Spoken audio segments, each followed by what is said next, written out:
মই সৌৰভ গাৰ্গ মুখ্যমন্ত্ৰী আৰু প্ৰধানমন্ত্ৰী নৰেন্দ্ৰ মোদীক বেয়াকৈ সমালোচনা বুলি নহয় আচলতে প্ৰহাৰ কৰিবলৈ উচতনি প্ৰদান কৰিছে এজন যুৱকে নাম হৈছে শাহ আলম সামাজিক মাধ্যমত তেওঁ নিজেই এটা ভিডিঅ' তেওঁ পোষ্ট কৰিছে য'ত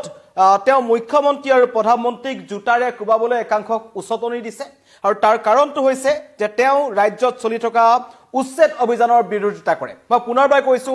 ৰাজ্যৰ মুখ্যমন্ত্ৰী ডক্টৰ হিমন্ত বিশ্ব শৰ্মা যিজনক সমগ্ৰ অসমবাসীয়ে ধন্যবাদ জ্ঞাপন কৰিছে কাৰণ বনাঞ্চল আৰু চৰকাৰী ভূমি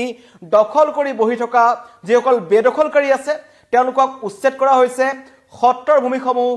উচ্ছেদ কৰা হৈছে সংৰক্ষিত বনাঞ্চলৰ মাটি তাৰ পৰা বেদখল মুক্ত কৰা হৈছে কিন্তু তাত একাংশৰ গা জ্বলিছিল আৰু তাৰে মাজত হৈছে এজন শাহ আলম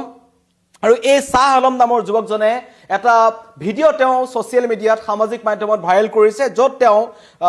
ৰাজ্যৰ মুখ্যমন্ত্ৰী ডক্টৰ হিমন্ত বিশ্ব শৰ্মা আৰু দেশৰ প্ৰধানমন্ত্ৰী নৰেন্দ্ৰ মোদীক তেওঁ ইমানেই বেয়াকৈ কৈছে যে তেওঁ এটা কথা মন্তব্য কৰিছে জোতাৰে কোবাব লাগে বুলি তেওঁ মন্তব্য কৰিছে একাংশক উচতনি দিছে আৰু কৈছে যে উচ্ছেদ কৰিবলৈ অহা বা উচ্ছেদৰ এই সমগ্ৰ ঘটনাটো যিখন চৰকাৰৰ নেতৃত্বত হৈছে বিশেষকৈ মুখ্যমন্ত্ৰীৰ পৃষ্ঠপোষকতাত হৈ আছে অসমত আৰু তেওঁক লৈ তেওঁ কৈছে যে ভাৰতলৈ আহি তেওঁ যদি মন যায় তেওঁ যদি সন্মুখত পায় তেন্তে ৰাজ্যৰ মুখ্যমন্ত্ৰী আৰু প্ৰধানমন্ত্ৰীক তেখেতে প্ৰহাৰ কৰিব আৰু একাংশক তেওঁৰ নিচিনা একাংশক যিসকলে বেদখল